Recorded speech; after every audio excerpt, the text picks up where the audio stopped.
अस्सलाम वालेकुम नाज़रीन, मैं हूं आदिल निज़ामी और आप देख रहे हैं मेरा डिजिटल चैनल। नाज़रीन, आपने इलेक्ट्रिक कारों के बारे में सुना होगा, इलेक्ट्रिक क्रूज़ बोट्स के हवाले से सुना होगा, लेकिन जनाब अब बात इलेक्ट्रिक जहाज़ तक पहुंच गई है। दुनिया में पहली बार इलेक्ट्रिक जहाज़ का बाकायदा तौर पे तजर्बा कर लिया गया है। ये कार्गो फ़्लाइट थी, इसने कहाँ से उड़ान भरी, कितने किलोमीटर का सफ़र किया और कहाँ लैंड किया, ये सारी की सारी चीज़ें आपको बताते हैं। और बाकायदा तौर पर इसका जो कह लें कि दुनिया भर में इसकी दीगर जो सर्विसेज हैं वो कब तक शुरू हो जाएंगी, ये सारी चीज़ें आज के व्लॉग का जनाब हम हिस्सा बनाएंगे। जनाब हम बात कर रहे हैं नॉर्वे की। ये स्कैंडिनेवियन कंट्रीज़ ये कार्बन एमिशन से पाक हो गई हैं, वहाँ पे इलेक्ट्रिक कारें हैं, वहाँ पे आपको जो रेगुलर फ्यूल कारें हैं वो दिखाई नहीं देती।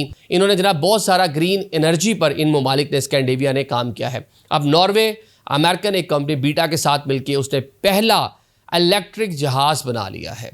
ये जहाज़ उतना बड़ा नहीं है कि इसको कमर्शियल जो है कहले मकासद के लिए इस्तेमाल किया जाए, लेकिन इब्तदाई तौर पर पहली कार्गो परवाज़ जो नॉर्वे के एक शहर से उड़ के दूसरे शहर तक गई, उसका कामयाब तजर्बा कर लिया गया। ये स्टावेंजर का एयरपोर्ट था और ये बर्जन सिटी तकरीबन 160 किलोमीटर का इस जहाज़ ने डिस्टेंस कवर किया। इसके अंदर कार्गो सामान रखा गया था। इसकी टोटल रेंज 400 किलोमीटर, मतलब 400 किलोमीटर ये जहाज़ बआसानी सफ़र कर सकता था। और इसे ये राउंड ट्रिप किया है, 160 किलोमीटर गया, लैंड किया और वापस 160 किलोमीटर जो स्टावेंजर का एयरपोर्ट था वहीं पर आकर इसने अपना इख्तिताम किया। 55 मिनट नाज़रीन इस फ्लाइट को टोटल लगे वन साइड को कवर करते हुए। नेविगेशन का इस्तेमाल नहीं किया गया, इंसानी आंख का इस्तेमाल करके जो पायलट थे उन्होंने टोटली जहाज़ इस प्रवास को ऑपरेट किया। ये एक बड़ी खबर है।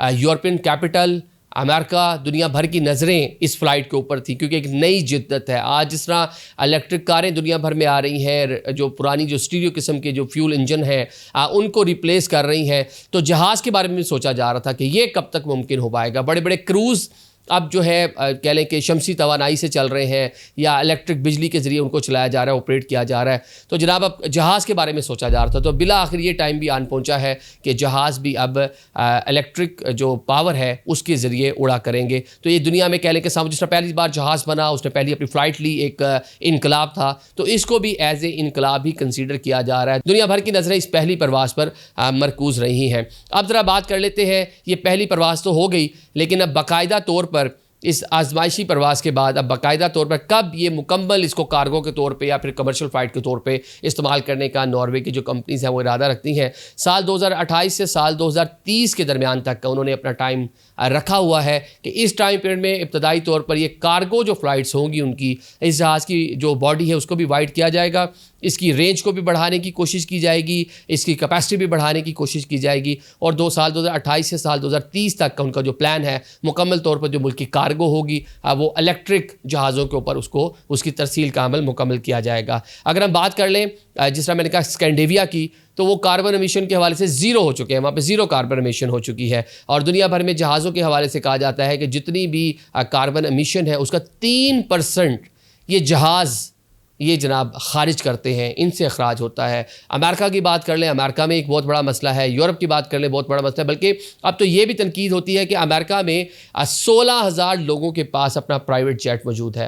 इंडिया में भी कुछ 600-700 लोग हो गए हैं जिनके पास प्राइवेट जेट मौजूद है। तो दुनिया में इन पर भी तनकीद हो रही है कि जनाब एक बंदे ने सफ़र करना है और कितनी ज़्यादा कार्बन एमिशन का बाइस बन रहे हैं वो जहाज़, जिसमें सिर्फ अगर उसको क्योंकि रेशियो ली जाती है, एक बड़ा कमर्शियल प्लेन है, 300-400-500 लोग या 100-150 लोग उसमें सवार हो रहे हैं, उसके अंदर कितनी परसेंटेज है कार्बन एमिशन की, और एक सिंगल बंदा एक प्राइवेट जेट के अंदर जो जा रहा है उसमें कितनी, तो वो बहुत ज़्यादा हॉरिबल है, उसके ऊपर बहुत ज़्यादा तनकीद हो रही है इस टाइम दुनिया में।